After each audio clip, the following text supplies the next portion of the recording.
কি হলো? সব ঠিক আছে তো? হ্যাঁ, আকরাম, দুঃখিত বলরাজ, আমি তোমাদের সাথে যেতে পারবো না। আমাকে এখন শ্বশুর বাড়ি যেতে হবে। শ্বশুর এসেছে।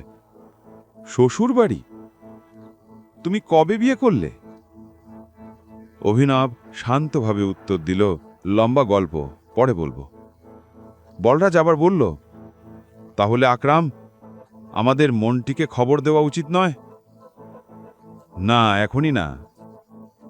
যতদিন না ব্যাপারগুলো পরিষ্কার হচ্ছে, কারুর কিছু জানা উচিত নয় যে টাইগার ফিরে এসেছে। মনটি যা করছে করতে দাও। অভিনব হাত নাড়িয়ে বলল, চলো আমি চলি। আকরাম, মনে আছে তো কাল থেকে আমার নতুন চাকরি শুরু? আকরাম হেসে বলল, হ্যাঁ হ্যাঁ, কাল তুমি অফিসে চলে এসো, আমি আমার সেক্রেটারিকে বলে দেব, তোমার কাজ হয়ে যাবে। এই কথা শুনে অভিনব আকরাম আর বলরাজের সাথে হাত মেলালো আর বাইরে বেরিয়ে গেল। সে নিজের যাওয়ার জন্য একটা ক্যাব বুক করে রেখেছিল।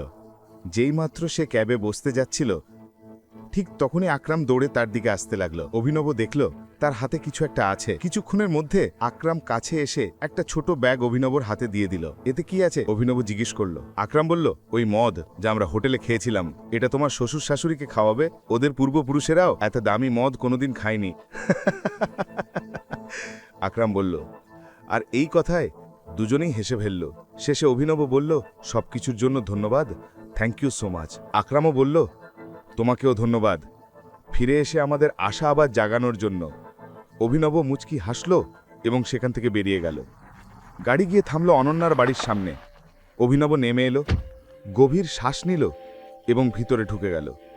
সে দেখল অনন্যার মা বাবা অর্থাৎ শর্মিলা আর রাজীব সোফায় বসে আছেন। অভিনব তাদের দেখেই চিনে নিল। ওরাও অভিনবকে ভেতরে আসতে দেখে তাকিয়েছিলেন। অভিনব যতটা সুন্দর করে হাসতে পারত ততটাই করে হাসছিল। সে বলল, নমস্কার মা। নমস্কার বাবা। এটা আমি আপনাদের জন্য এনেছি। অভিনব একটু দ্বিধা নিয়ে বলল এবং বোতলটা তানের দিকে বাড়িয়ে দিল। শর্মিলা অভিনবকে দেখেই মুখ ফিরিয়ে নিলেন। কিন্তু রাজীবের চোখ বোতলের ওপর পড়তেই সে সঙ্গে সঙ্গে অভিনবর হাত থেকে সেটা নিয়ে নিল।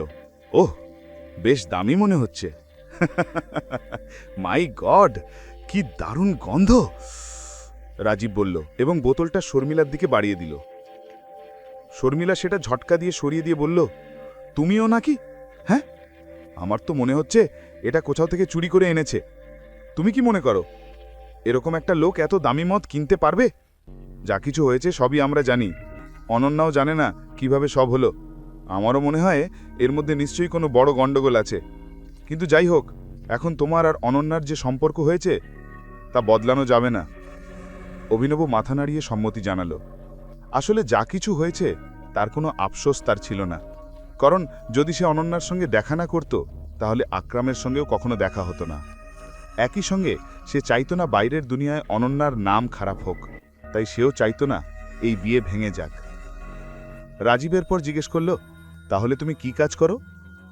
অভিনব একটু থেমে বলল, আমি ডেলিভারি বয়ের কাজ করতাম, কিন্তু আজ আমাকে চাকরি থেকে বের করে দিয়েছে। এই কথাগুলো যেন বোমার মতো রাজীব আর শর্মিলার উপর আছড়ে পড়ল। শর্মিলা কিছু বলার আগেই রাজীব বলল, কোনো সমস্যা নেই, কিন্তু তোমাকে যত দ্রুত সম্ভব একটা নতুন চাকরি খুঁজে নিতে হবে। এখন তুমি যেতে পারো। রাজীব শান্তভাবে বলল। অভিনব উঠে দাঁড়িয়ে বেরোতে লাগলো।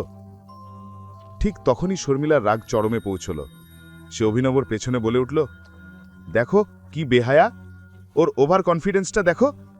পকেটে 10 টাকা নেই, কিন্তু হাঁটছে এমন ভঙ্গিতে যেন জঙ্গলের বাঘ। যাকগে, এমন কনফিডেন্সের কোনো দাম নেই। আর চাকরি মানে এই নয় যে কাল গিয়ে পার্কিং লটে বসে গাড়ির রসিদ কেটে দেবে। আমার মানে হচ্ছে একটা আসল চাকরি। যদি কালকের মধ্যে তুমি সেই চাকরিটা পেয়ে যাও, তাহলে তুমি যা বলেছ সেটা নিয়ে আমি ভেবে দেখতে পারবো। শর্মিলার মুখে এসব কথা শুনে অভিনবর মুখে এক বড় হাসি ফুটে উঠল। শর্মিলা জানত না অভিনব আসলে কে এবং তার পেছনে কার হাত আছে। অভিনব মুচকে হেসে মাথা নাড়ল এবং ভিতরে ঢুকে গেল। রাত তখন অনেক হয়েছে। সে জানত এ সময়ে নিজের বাড়ি যাওয়া সম্ভব নয়। সে ভাবল অনন্যার ঘরে গিয়ে ঘুমিয়ে পড়বে। কি আছে, রাত হয়ে গেছে, আমি তো নিজের বাড়ি যেতে পারবো না, আমাকে ঘুমানোর জায়গা দরকার। তুমি তো আমাকে এখানে তোমার মা বাবার সঙ্গে দেখা করাতে ডেকেছিলে, তাহলে এখন আমায় জায়গা দাও।